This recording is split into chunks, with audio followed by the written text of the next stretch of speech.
Hey girl, you need some help carrying those jugs? Dang, those must be heavy! I'd motor the heck out of those boats. I didn't even have to go to Japan to see Mount Fuji. Yo, cut me a piece of those melons! Nice rack! These catcalls happen to her every single day when she gets to school. Whenever she walks into the classroom, the cafeteria, no, just everywhere she goes, there's always some comments and teasing, but she never answers. I am Pauline, a high school student.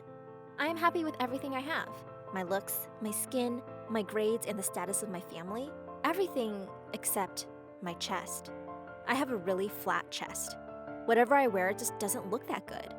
I'm so jealous of models with beautiful bodies and of this girl in our class called Mel. Mel has huge breasts. Such a beautiful body, but she's so ungrateful for it. She's always slouching, covering them, and antisocial. I've tried giving her advice, but she refuses to listen to my good intentions. Everyone in the class always makes fun of her because of her chest. But of course, no girl in high school has ever had breasts as big as hers, so they all think it's funny, including me. It's funny that she has everything I want, but doesn't even realize it. I was jealous before, but after a while, it was just annoying, so I started to pick on her. I would write stuff on the whiteboard to make fun of her, and even take her shoes and books and hide them. She showed little reaction, so I had to amp up my moves. I put glue on her chair, and I even splashed water on her so that everyone could see through her shirt.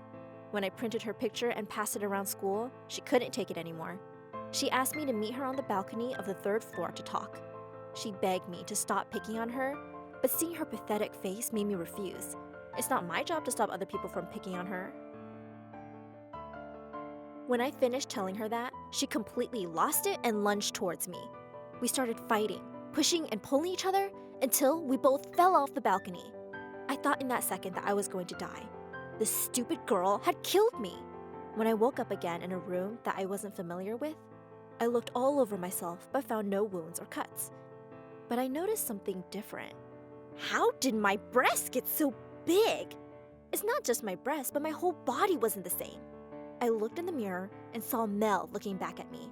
How did I get into her body? How is that possible? Did I die or am I dreaming?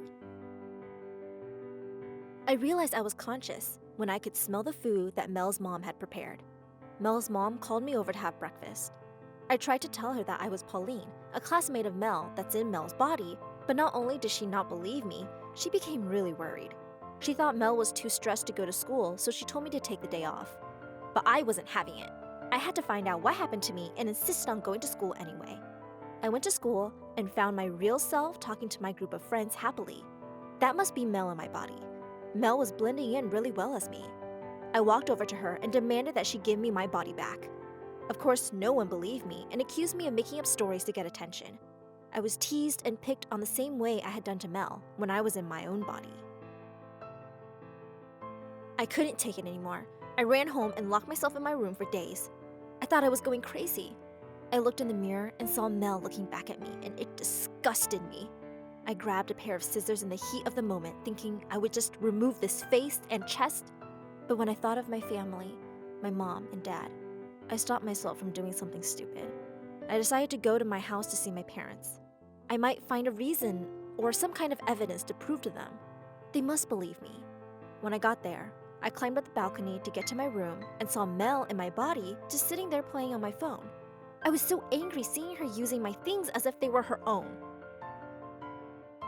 I ran in to grab my phone and threatened her to give me my body back. But she just laughed at me and my body and answered, "Why? We both got what we wanted, didn't we? I wanted to have smaller breasts and you wanted to have bigger ones, so shouldn't we both be satisfied?" "I wanted to have bigger breasts, but that didn't mean I wanted to be in your body," I screamed back at her.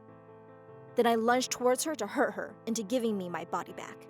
We fought, pushing and pulling each other until we fell down the balcony again. My body fell all the way down and hit the ground. This time, the pain was so real that I passed out. I had no idea how long I was out for. But when I woke up, I was in a white hospital room, and the first thing I saw were my parents crying. They ran to hold me and calling my real name, Pauline. I was back in my own body. I was so happy I could barely contain my tears. I cried so hard as my parents were telling me that Mel and I were fighting and we both fell down the balcony of the school. Some kind of miracle saved me. I barely had scratches on me. I realized that what had happened must have been a dream when I passed out. Mel was apparently also fine and was already sent home to recover there.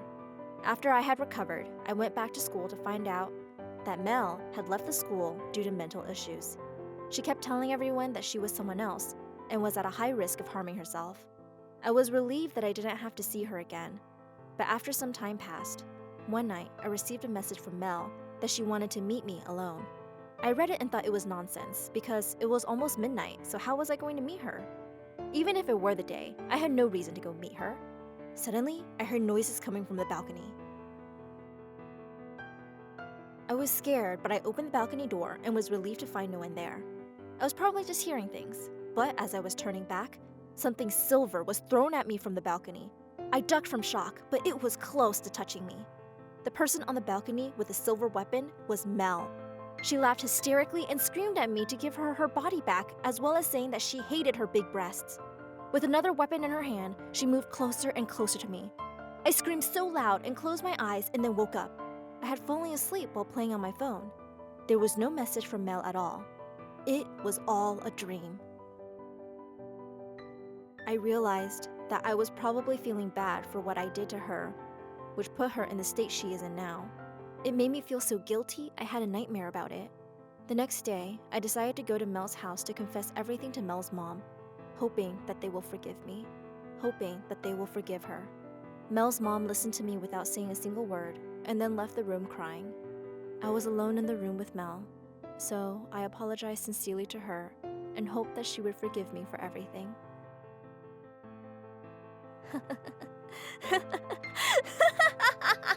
She didn't say a word. She just looked in the mirror and laughed, hysterically to herself. I started to feel scared, and so I decided maybe I should go home. As I turned, Mel grabbed my arm and held me back and said really hauntingly, "What? You don't want my big breasts anymore?" I screamed loudly and tried to shake her off me. "No, I don't want to have big breasts anymore. Let me go!" I shook her hand off of me and bolted out the door. Even though I will never know whether everything that had happened to me was real or not, or why Mel spoke to me like that, but I was too scared to ever tell anyone what happened. I never saw the value in what I had and just wanted what society wanted. Who was it anyway who defined that beauty had to mean bigger breasts? It made me create a flaw in myself that I didn't even have and ruined another person's life. So many people have been hurt because of the unrealistic expectations of beauty that was set by society. I don't want anyone to ever feel undervalued the way I did, to the point where it would cause something like this to happen again.